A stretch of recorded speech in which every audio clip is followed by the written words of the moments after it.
नमस्कार। रहस्यमय श्रीक्षेत्र अन्य एक अध्याय को मु डॉक्टर विबुध रंजन आपण मानक स्वागत करुच्ची। आज जो विषयटी मु आपण मानक कहे को जाऊँगी विषय तो नुह ये अतीत घटी जाइथिबा एक अद्भुत घटना जगन्नाथंकर चमत्कारिता से गोटे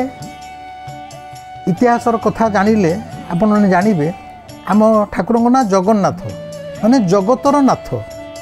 जदिओ आमे ओडिया माने स्वार्थपर हो भाबू जगन्नाथ केवल आमरी किंतु ए नाटा तो आमे देने जी भी देखो मु कहि परिबिनी से भितर को आम पशिबादी किंतु नाम हूँ जगन्नाथ जगतर नाथ। जगत कहले कौन केवल ओडिशा को बुझाए ना भारतवर्ष को बुझाए ना अमेरिका रशिया को बुझाए। जगत कहले ए संसारटा सृष्टि ए समग्र सृष्टि हूँ जगत। ये समग्र सृष्टिर स्रष्टा हेले स्वयं श्री जगन्नाथ। सी जगतर नाथ नाथ माने स्वामी सी जे जगतर नाथ समग्र जगतर सी हेले मुख्य पुरोधा मुरबी। सी केवल ओडिया पाई नाहांती कि बंगाली पाई नाहांती कि ख्रीस्टियान पाई नाहांती का पे सी सबु जाति धर्म वर्ण निर्विशेषरे सबुठार ऊर्ध्वरे समस्त शास्त्र पुराणर ऊर्ध्वरे से सकाशे से जगन्नाथ तार एक अत्यंत मर्मस्पर्शी उदाहरण स्वयं श्री जगन्नाथ अतीत देइथिले एवं जहाँ मु कहूची तार साक्षी मध्य एबे मध्य पुरी रे अवस्थित रही आपण माने आज भी जाइए देखिपारे। घटनाटी कई शह वर्ष तले घटी आपण मैंने जानती आगे जिते वाणिज्य करने को आमरी ओडिया साधव मैंने जाभा सुमात्रा बोर्नियो सब जाऊे एवं अन्य देशर मध्य जो वाणिज्य करते से वाणिज्य कहले जो उड़ा जहाजटा आसी नाला कि स्थल भागटा आसी नाला से वाणिज्यर एकमात्र माध्यम थिला जल भाग माने समुद्र। साधारणतः भाव में समुद्र रे गोटे देश आउ गोटे देश को आसुले जहाँ सब बिक्री बटा हम धर एठी लुगा मिलूनी अन्य देश में लुगा मिलूची से बेपारी लुगा नहीं कि जहाज आसूला आर देश में बिकिकी तांकर सेठू जहाँ दरकार आणिकी ए देश में बिकुला सब मध्यमटा था पानी जहाज। एमती एक सुंदर सकाल पारस्यरू एक जहाज वाणिज्य बाहरी थिला एवं पारस्यर जड़े फरासी बणिक जे कोटिपति आम ऊपर तो जापर आम कही कोटिपति कहवा विशेष मो भाया मूर्ख कोटी ऊपर को जापर तेणु जे कोटिपति सी तार गोटे स्वतंत्र निजर जहाज नानादि पण्य द्रव्य रखे ता भीतर मत हीरा नीला मोती माणिक सुना ता छड़ा खाद्य पेय लुगा पटा से जो बेपार वाणिज्य करे से वर्ष वर्ष धरी पानी जहाज देश विदेश बुले बेपार करी अचलाचल संपत्ति नहीं ता फेरे से भली गोटे सुनेली सकाल से जो फरासी बणिक तांको जहाज अनेक अमूल्य संपत्ति सब नदी बेपार वाणिज्य समुद्र रे बाहर माने नाही नथिया अतल तल पानी माने आकाश माने दूर योजन योजन दूर जाए किसी स्थल भाग दुसुनी खाली समुद्र ही समुद्र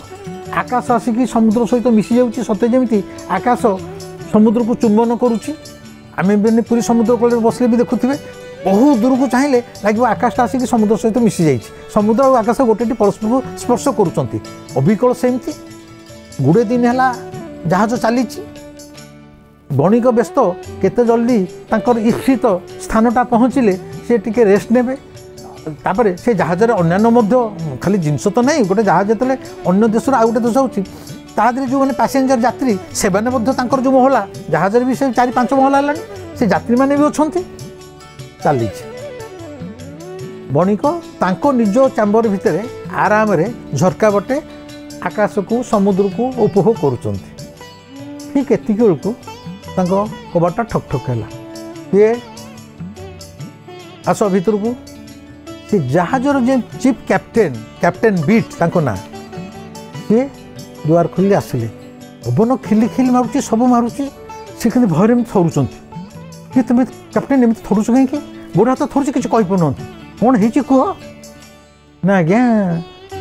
कैप्टेन जी से सब जहाज उपर छिड़ा है दूरवीक्षण जंत्र रे दिग निर्णय करथो जहाजटा कुआडे जाउची ठीक मैप अनुसार जाउची कि नहीं कारण पानी तो सबुआडे कुआडे कि स्थल भाग तांकर मैप अनुसार से माने सब जेमति आमे गूगल मैप रे आजिकली कार जाउचे स्कूटर जाउचे गूगल मैप अचिना जगह गूगल मैप दे दीचे से मैप देखुचे निजा से तो से दूरवीक्षण से मैप पर जाउथांती जे आज्ञा नाही नथिबा तिमी माछ शह शह तिमी माछ आमरी जहाज अडिके आसुछन एठी काबा हे गेले कल कल मत देल से जंत्रटा से दूरवीक्षण जंत्र दे निजे बणिक जहाज सभा ऊपर को चली गले चलिए देखिले जहा मैंने खोला जहाज ऊपर छिड़ा पवन खिलखिल बाजुची ता सत्वे माने गोटे गरम दिन भाया झाड़ तक टप टप टप टप देहरु बहीगला देखिले शह शह तिमी माछ मेचे पाटी मेला करी करी करी तांकरी जहाज अड़िकी समुद्र माड़ी आसुँच आ हुए तो घंटे भितर जहाज को प्राय गिड़ीदेवे आपण मैंने जानी कि नहीं गोटे बड़ वयस्क तिमी जदि पार्टीटा आँ कर आमर जो हाथी सी चाली चाली ता भर चलीज तिमीर आकार एतिकी से गोटे टापू भाया पहाड़र टापू भाया से ही तिमी मैंने आसुँच माने ये जहाजटा गोटे चॉकलेट ये भय थरिले बोले ताहले मोर जो समग्र जीवनर ये जो एत अचलाचल संपत्ति ये जहाज रे जो कोटी कोटी टंकार संपत्ति ये कौन निमिषक सब नष्ट होटा नुह मो जीवन भी चली एत यात्री से भी चली जाए ताले जीवन मूल्य कौन ये व्यवसाय मूल्य कौन ये संपत्तिर मूल्य कौन माने से एकदम काकुतिया हो गले कौन करेंगे पलि आसिक जनईदे जे देख जो पैसेंजर बारे अच्छा आगुआ जनईदे जे समस्ते निश्चिंत आम मृत्युमुख को जाऊे तिमी माछ मैंने चली आसुँच आम जहाज को गिड़ीदेवे तेणु समस्ते जेहेतु आम जीवन शेष अवस्था मुहूर्त पहुँच जाइए जी जेझार इष्ट देवता को स्मरण कर मुंडिया मारी पारती कारण आम बचा को जाऊने जिते जहाजर जे मालिक सी एति करदेला जिते यात्री से भी कुकुआ भय समस्ते किए आठे किए चकाली पकई किए ध्यानस्थ अवस्था जी जमी पाइला जी जो धर्मर समस्ते आराध्य को मुंडिया मारे ये प्रभु बचे दियो यही थरकटा बचे दियो आपको कहले से जो कैप्टेन बीट टिके जाई देख ये देख कहले ना आज्ञा से पुणी माड़ी आसुँच कि नहीं ये एकदम निस्तेज हो बणिकटे पड़े मैंने जो तार संपत्ति चली जाए देते नुह मु मरीजी मनुष्यर भय मु कौन से मनुष्य संसार मरिया को चाहेनी से मरिया को जाऊँ ठीक से कले जहाज में गोटे यात्री कहला किए ये बणिक को कहले देखु मु शुणी मु जानी जीवन में देखनी खाली शुणी एमती गोटे कौ राज्य में गोटे कौ ठाकुर अच्छी तार ना जगन्नाथ बोली शुणी सी भी विदेशीटे सी कौटे बहुत पराक्रमशाली अति शक्तिवान सी जहाँ चाहब ता करदेव ताकू टे आप प्रार्थना करूँ मुझे देखनी जानी अच्छी कि नहीं जानी शुणी से बणिक से सागे सागे आंठू माड़ी बस पड़ा कहला हे प्रभु मुझे आपन को देखनी मु फरा पारस्वर आसी किए तुम जाऊना ता भी जानी जदि सप्ताह तुम कौटी थाओ मत बचे दियो मो जहाज को बचे दियो मो यात्री मान को बचे दियो कही से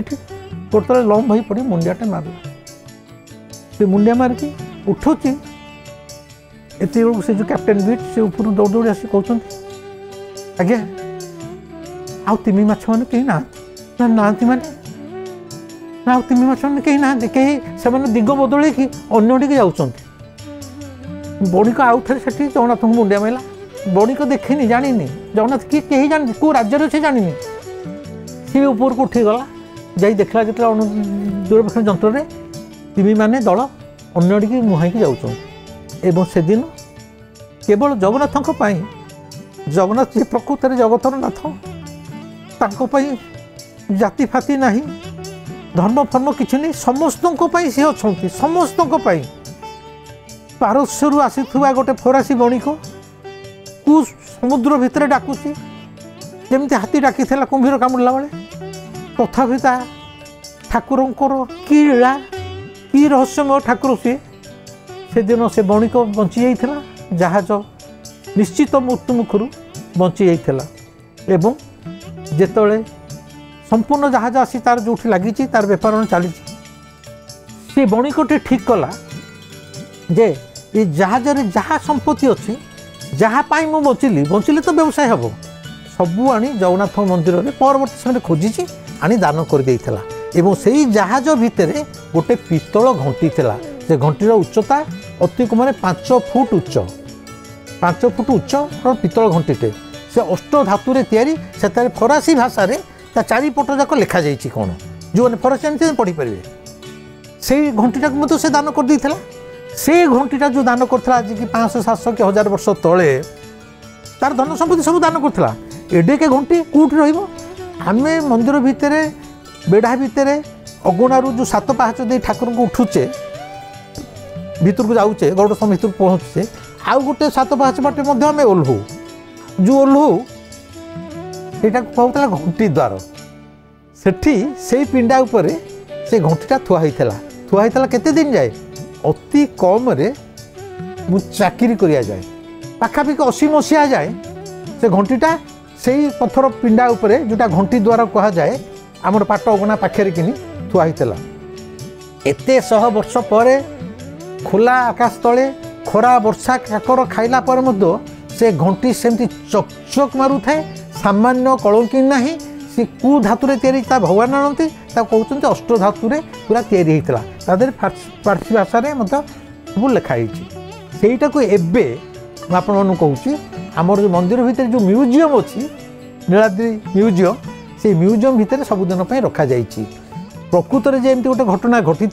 गोटे फरासी बणिक को जगन्नाथ रक्षा करते एवं सी एटा दान करा तार ज्वलंत उदाहरण आपण मैंने जब भी मंदिर को जिबे म्यूजियम जातु से घंटीटा को देखु फरासी फ्रांस भाषा से लिखा जाई अच्छी एवं परवर्ती समय रे एबे जमी आमर कोहिनूर